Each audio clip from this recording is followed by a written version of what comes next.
Oke,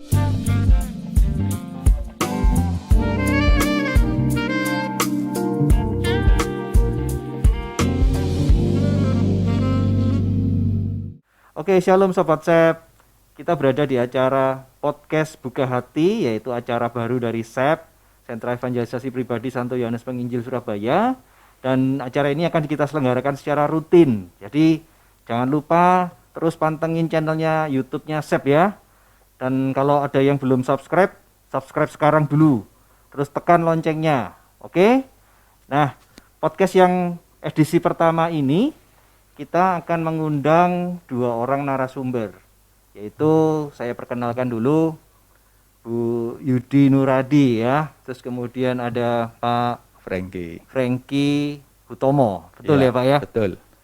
Bu Yudi dan Pak Franky ini adalah pelayan di Sentra Evangelisasi Pribadi. Nah, tema podcast yang pertama ini adalah membawa Kristus. Kenapa kita ambil membawa Kristus? Karena membawa Kristus ini juga menjadi motonya SEP Surabaya. Surabaya, betul ya. Betul. Sentra Evangelisasi Pribadi Santo Yohanes Penginjil PPK PKK Surabaya. Betul ya. Nah, temanya apa Pak? Panjangnya Pak Franky mungkin bisa disebutkan tema panjangnya apa? Tadi membawa Kristus bla bla bla. Dalam dunia kehidupanku sehari-hari. Membawa Kristus dalam dunia kehidupanku sehari-hari. Ya. Nah, oke. Mungkin yang pertama ini, membawa Kristus. Kira-kira apa ini? Kalau kita secara harafiah membawa Kristus itu kan bawa gitu ya, Kristus dibawa gitu, dibawa kemana-mana, bawa salib gitu kan? Iya. Apa sih artinya kira-kira? Artinya membawa Kristus itu sebetulnya ya menjadi saksi Kristus. Jadi saksi. Iya, sebagai Saksi. orang yang dibaptis, toh. Jadi saksi Kristus, jadi orang yang dibaptis. Iya. Kira-kira lebih konkret lagi. Saksi itu kan apa ya? Orang bisa melihat kita begitu. Ya. Atau orang mendengarkan kita. Orang bisa melihat Kristus yang hidup di dalam diri kita. Iya. Orang Kehadiran melihat saya Kristus yang itu hidup di dalam diri. bisa orang rasakan seperti Yesus yang hadir di tengah mereka. Ya. Jadi dengan adanya kehadiran kita, itu orang bisa merasakan bahwa ada Kristus yang hadir dalam hidup kita ini. Iya, Gitu ya. betul. Nah, hadir di mana? Jadi kita ada di mana ini? Maksudnya membawa Kristus kemana? Kalau kita ngomong dalam dunia kehidupanku sehari-hari. Nah, dunia itu kuncinya. kehidupan Di dunia seperti kehidupan apa? sehari-hari. Dunia gereja kah yang maksud? Enggak, ya dunia di mana saya hidup. Kayak saya seorang ibu rumah tangga ya. Jadi dunia kehidupan saya sehari-hari ya di dalam keluarga saya. Lah di situ saya yang harus menjadi saksi Kristus atau membawa Kristus ini di Oke. tengah-tengah keluarga saya. Jadi ini Iya. implementasinya itu di dalam kehidupan ya. Kehidupan Iya. sehari-hari. Jadi bukan betul. berarti sini kehidupan gereja, pelayanan di gereja gitu enggak ya? Dipisah Dipisah gitu ya. ya. Enggak. Tapi membawa Kristus dalam dunia kehidupan ya, Iya. ya kamu hidup di mana ya, Iya. itu menjadi saksi Kristus. Iya, Iya. betul sekali. Orang melihat Kristus ketika kita melakukan segala macam aktivitas kita itu. Iya. Oke, Mungkin nah, boleh gitu ya ya. sedikit ya. Ya. Kan seringkali orang bilang gini ya, waduh ibu itu atau bapak itu ya, kalau di gereja wah saleh banget ya dan juga aktif banget. Tapi ternyata anggota keluarganya itu mengatakan bahwa aduh kalau di rumah itu beda sekali ya.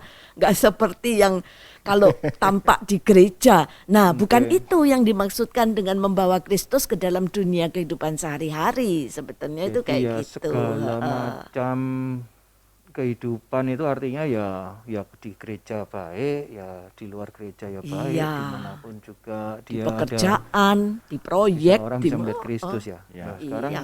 pertanyaannya kalau orang melihat Kristus, apa sih yang dilihat? Kan kita membawa Kristus dalam dunia kehidupan. Kenapa ini kok harus membawa Kristus? Tadi kan katanya kita sebagai orang Katolik, kita memang sudah harusnya membawa Kristus. Tapi apa sih yang dilihat kalau seseorang itu membawa Kristus? Apa yang akan tampak? Ya, yang paling tampak itu ya adalah bahwa melalui tindakan orang itu atau tindakan saya, melalui perilaku saya, melalui kata-kata saya, ya kan, di situ ada suatu kekuatan dalam tanda petik. Tapi kekuatan apa? Kekuatan cinta kasih. Oke. Dan cinta kasih yang bukan karena saya yang bisa mencintai, setiap manusia bisa mencintai. Tapi karena cinta Tuhan itu loh yang terungkap, terpancar di dalam kehidupan saya melalui Ada tadi. yang menarik tadi Ibu Yudi sampaikan itu, jangan sampai tadi ada cerita itu yang Bu Yudi sampaikan kalau dia di gereja kayak gitu. Malaikat. Gitu Di gereja seperti malaikat. Gitu ya. Ya. Tapi begitu pulang katanya, loh lah kok kayak gini gitu kan. Menakutkan. Nah berarti kan orang ini kan tidak gampang toh, kan Ya. tidak mudah untuk bisa membawa Kristus. Artinya ya dia harus benar-benar punya kasih tadi itu, Iya. ya gitu kan. Ya. Iya. Nah, syaratnya apa sih? Kan nggak semua orang itu bisa mempunyai kasih. Wong dunia kehidupan yang begitu kerasnya seperti ini kok. Iya betul sih. Ya betul, memang. Nah, syaratnya gimana? Kalau ditanya syarat ya kalau saya mau memberi sesuatu, saya mau membawa Kristus, ya saya harus punya hubungan dengan Kristus. Kalau saya mau memperkenalkan Kristus kepada orang lain, ya saya harus kenal dengan Iya, Kristus. betul. Atau dengan kata lain, singkatnya, saya sudah hidup bersama Kristus. Sudah hidup bersama Iya. Iya. Jadi kalau dikatakan syarat, ini tidak bisa dilepaskan. Kalau saya mau membawa Kristus kepada orang lain, saya punya kehidupan bersama Kristus setiap Jadi hari. dengan kata lain ya, misalnya tadi loh, orang itu di gereja seperti malaikat, belum tentu juga dia hidup bersama Kristus ya. Tidak menghakimi loh ya, nggak iya, boleh. nggak boleh ya. Tapi ya sebetulnya Sulit ya dijawab Sulit ya dijawab. ini. dijawab sendiri. Tapi sebetulnya nggak menghakimi sih ya. Karena kalau saya ingat dulu ya saya kayak gitu Oh, sama Oke, oke. juga dibaptis tapi ya berbeda. Kalau di dalam gereja kelihatan saleh sekali ya. Tetapi kalau di luar gereja gitu, misalnya keluar dari gereja terus di apa itu namanya di depan pintu gereja itu ada ya mungkin bapak becak yang parkirnya itu rada ke tengah gitu. Iya. Saya mau keluar toh naik mobil kehalang. terhalang itu sudah kata-kata garang itu yang keluar ya. Nah itu sebetulnya perlu disadari sih. Jadi kalau tadi Frankie mengatakan bahwa ya pertama-tama syaratnya ya pertama-tama itu mesti kita sendiri yang terlebih dahulu mengenal Yesus segala macam, dan juga kedua syaratnya juga mesti sadar selalu. Jadi mesti sadar. Jadi kita sendiri yang harus hidup bersama dengan Kristus terlebih dahulu Ya. ya. Kalau kita sendiri hidup bersama dengan Kristus ya tentunya kita bisa membawa Kristus itu. Wong Iya. hidup kok ya toh. Itu Iya. ada ungkapan Latin itu, Bu, Oh iya, yang terkenal. itu toh yang terkenal sekali toh itu Saya nemodat kenal itu, apa? quod no habet. Apa? Nemodat quod no habet. Oke, saya ulangi ya. Nemodat quod no habit. Ya. Nemodat quod no habit. Kita Artinya, tidak bisa memberikan apa yang tidak kita miliki. Iya pasti dong. Iya, nggak punya. Oh. Nggak Ya, punya. Dipaksa Mas. gimana pun ya tidak bisa. Berarti Oh, harus nggak punya dulu. Harus Mesti punya. dulu. Berarti kalau Ya. kita mau membawa Kristus ya harus ada Kristus dulu yang Ya di pasti. dalam hidup kita supaya kita bisa bawa itu. Supaya kita bisa membawa Kristus ini kepada orang lain, sehingga orang lain itu bisa ketemu sama Yesus ini. Supaya orang Itu. lain bisa ketemu sama Yesus. Jadi membawa Kristus, jadi kita punya Kristus, kita membawa Kristus ke orang lain supaya orang lain itu pun datang kepada Kristus itu. Iya, Gitu. iya. Itu ya, kira-kira begitu. Berjumpa dengan Yesus. Berjumpa dengan Kristus. Supaya orang lain juga mengalami kasih Kristus seperti yang saya alami. Hmm. Itu kerinduan kita sebetulnya sebagai semua orang Katolik. Saya mengalami kasih Kristus yang sungguh luar biasa, maka saya juga rindu orang lain yang saya temui di kehidupan saya sehari-hari itu mengalami kasih yang sama. Mengalami sesuatu yang saya alami ini. Jadi kalau kontranya begitu, nah orang gimana mau mengenal Kristus kalau orang yang katanya orang Katolik itu ternyata lah kok kelakuannya seperti itu gitu kan ya toh? Iya. Kan orang jadi mikir, loh Kristus yang mana gitu kan? Jadi orang Iya. nggak sampai pada Iya. Kristus gitu ya. Kalau Iya. dikontrakan kan begitu ya. Ya, Jadi istilahnya membawa Kristus ya kita punya Kristus terlebih dahulu, hidup kita sesuai Iya. dengan apa yang Kristus mau begitu ya. ya. Sehingga Itu penting. keluar, kita bawa Kristus, orang melihat Kristus melalui hidup kita, dan orang dibawa kepada Kristus itu Kristus. sendiri gitu ya. Hidup kita menjadi menarik bagi orang lain ingin tahu mengapa kita bisa seperti itu, Ya. dan akhirnya mereka datang kepada Datang kepada Kristus. Ada Tapi- satu cerita ya kayaknya, bukan cerita sih sebetulnya, tapi ini ditulis di dalam anjuran apostolik, di dalam Evangelii Nunciandi ya, di dalam satu bagiannya yang ditulis oleh Paulus ke-6 itu bahwa kita harus pertama-tama menjadi saksi dari sikap, perilaku, tindakan, sehingga orang-orang yang ada di sekitar kita itu ada ketertarikan. Misalnya ya, saya ini ngalami masalah gitu ya, Iya. tapi saya tetap tenang, saya tetap enggak kacau gitu ya hidupnya, enggak marah-marah atau segala macam karena masalah saya itu. Orang jadi tertarik, apa sih yang membuat kamu itu seperti itu? Nah, ini kesempatan untuk kemudian kita juga Sampaikan.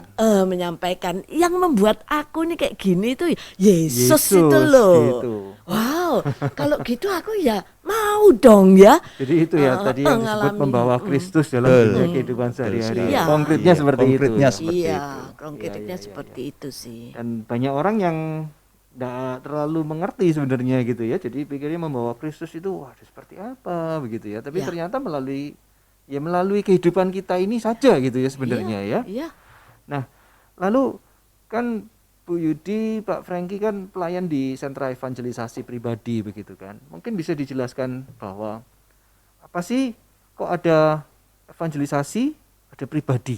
Ya, sentra sih mungkin semua tahu lah. Sentra Ya. kan pusat begitu ya. Ya. Evangelisasi pribadi. Ya. Apa yang dimaksud ini? Ya, evangelisasi tadi kita sudah tahu ya bahwa evangelisasi itu adalah mewartakan kabar baik. Ya, kabar baiknya adalah Yesus sendiri kan. Ya, seperti membawa Kristus tadi itu ya, adalah membawa evangelisasi Kristus ya. itu tadi toh. Oke. Jadi itu sudah jelas. Lalu pribadi ini memuat dua arti sih sebetulnya.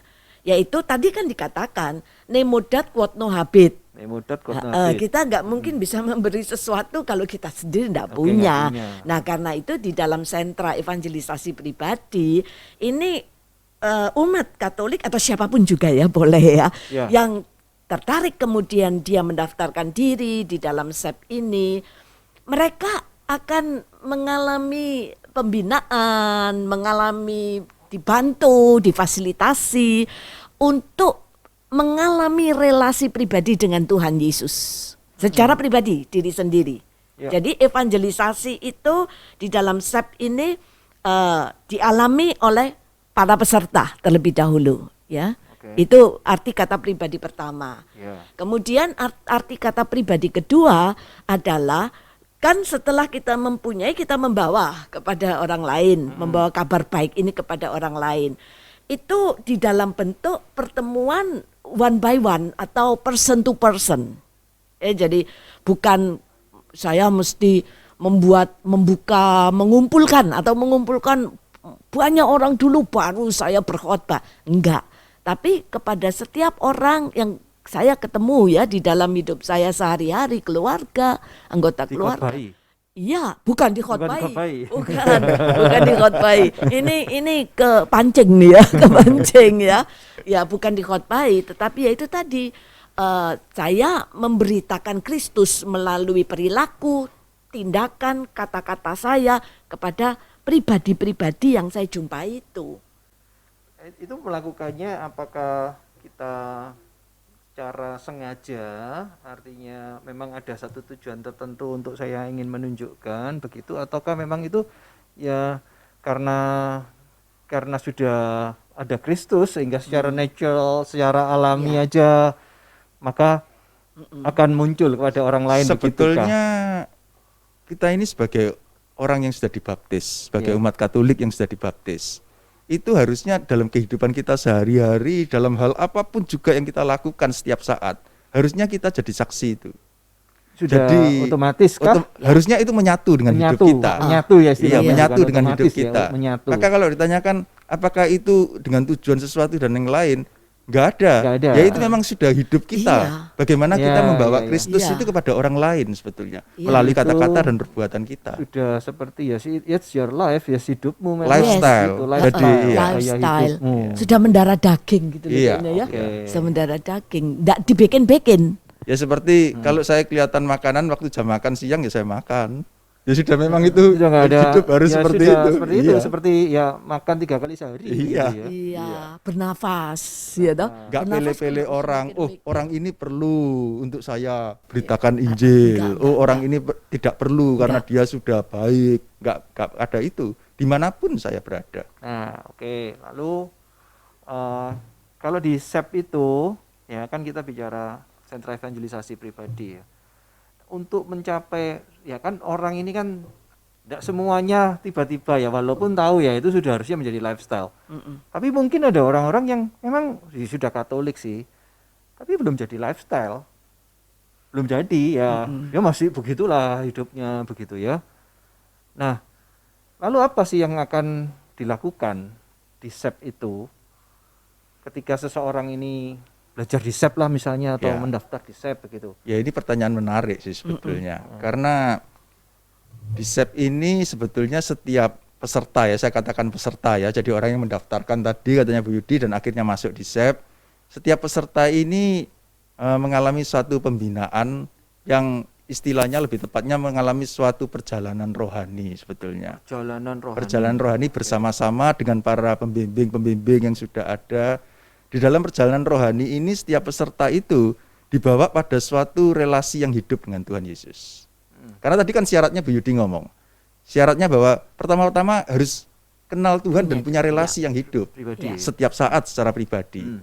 Maka hal pertama adalah peserta ini dibawa pada suatu relasi yang hidup dengan Tuhan Yesus, dan kemudian di situ mereka juga bagaimana diajarkan, dilatih supaya mereka secara natural dalam kehidupan mereka bisa menjadi saksi bagi orang lain itu.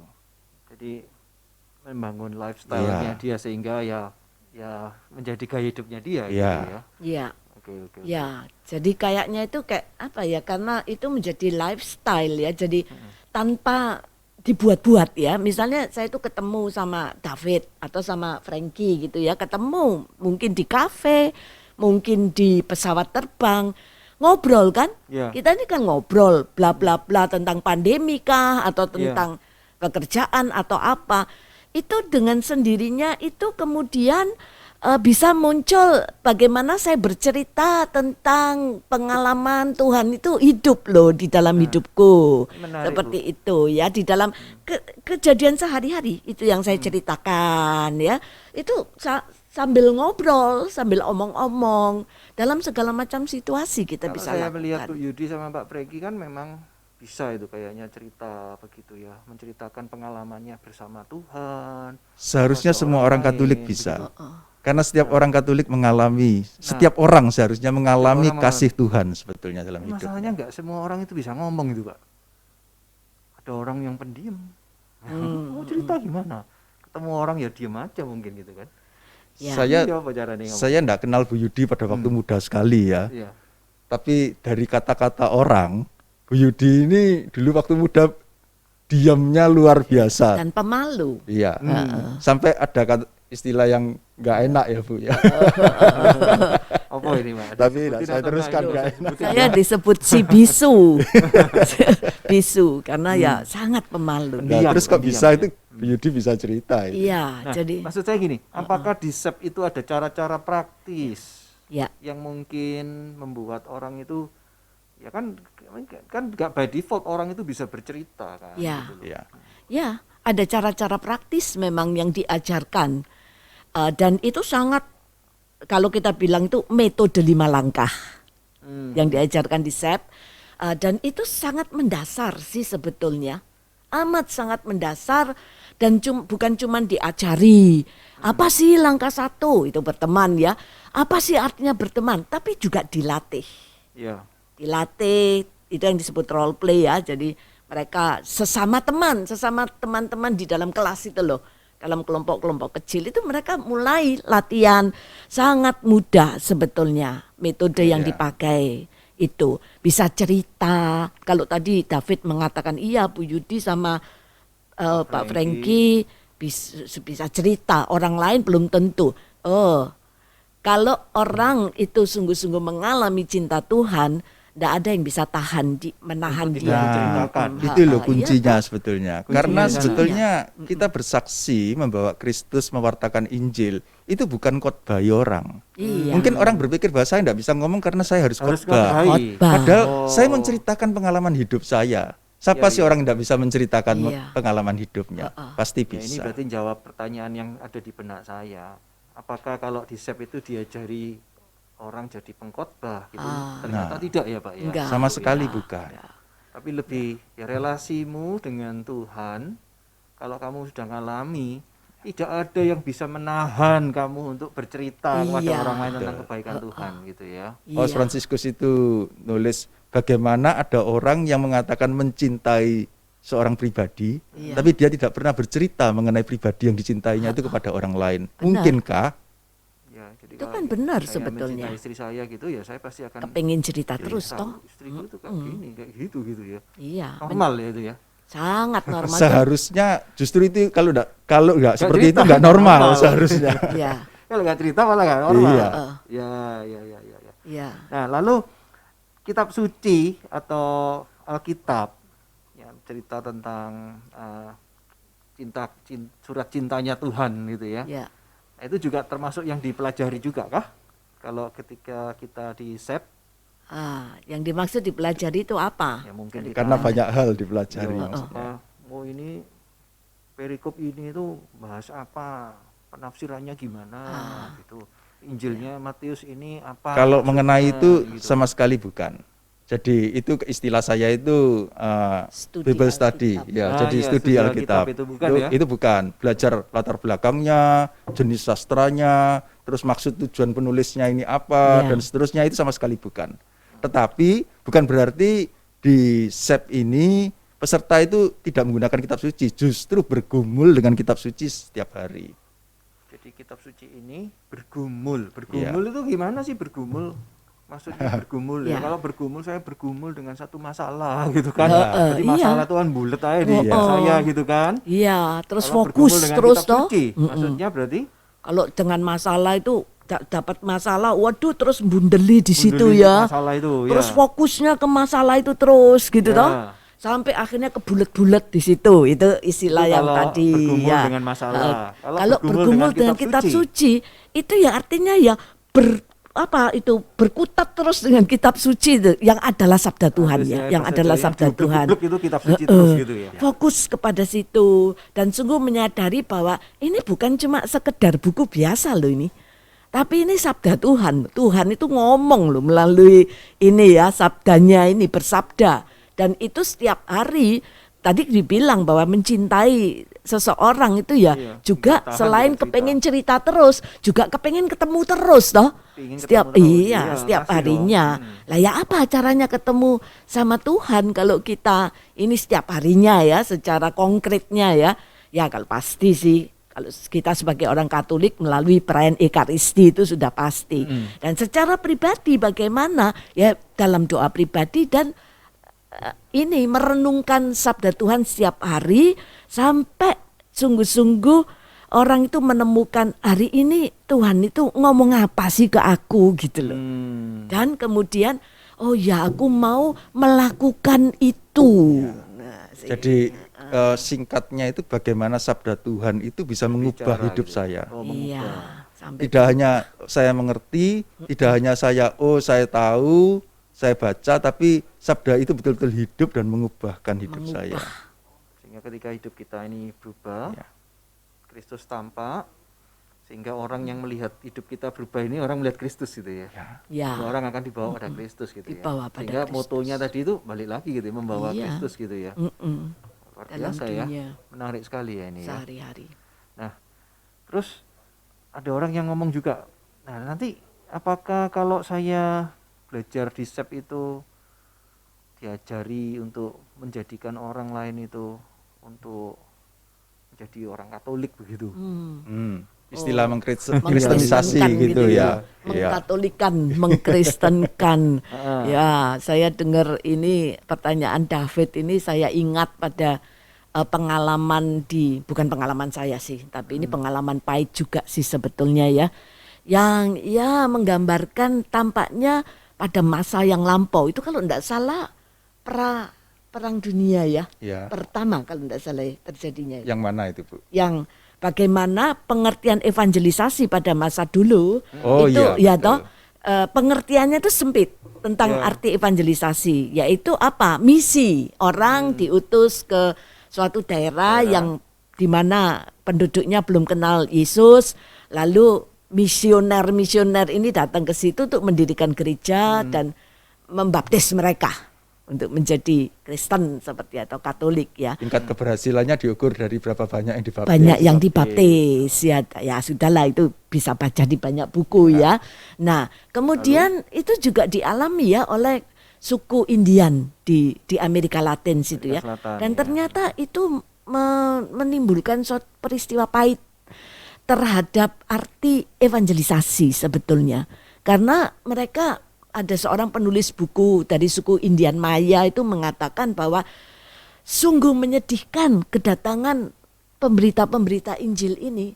Karena apa? Karena mereka mengkristenkan. Ironis jadinya. Iya, mengkristenkan. Mereka berusaha untuk memasukkan budaya mereka yang cuma cocoknya untuk Eropa segala macam ya. Jadi seperti itu, dan katanya dari buku itu dikatakan menyengsarakan. Ya, oke. Tapi ini memang ada dan juga bisa menjadi semacam apa ya, peringatan ya buat kita saat ini.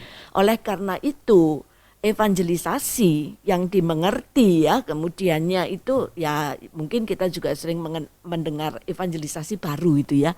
Itu sangat berbeda.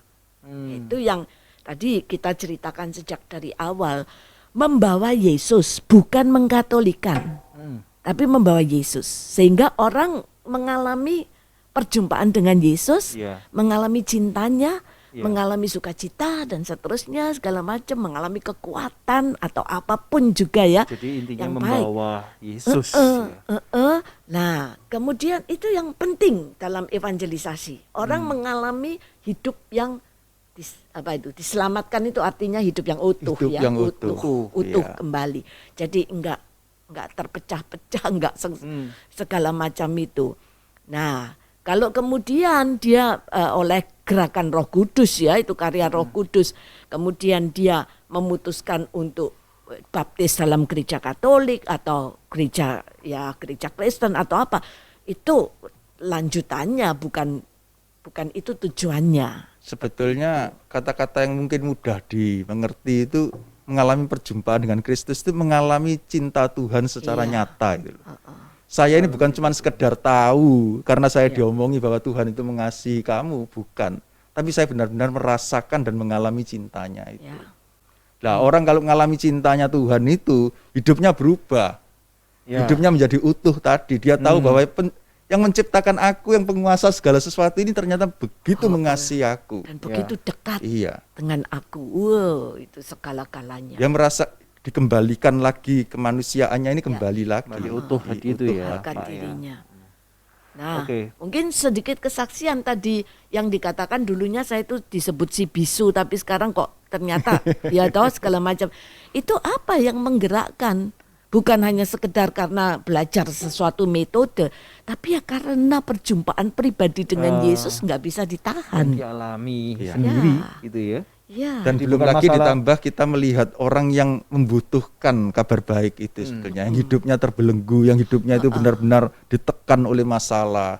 Itu kan ada sesuatu yang ingin kita sampaikan bahwa sebetulnya kamu tidak perlu ngalami itu semua.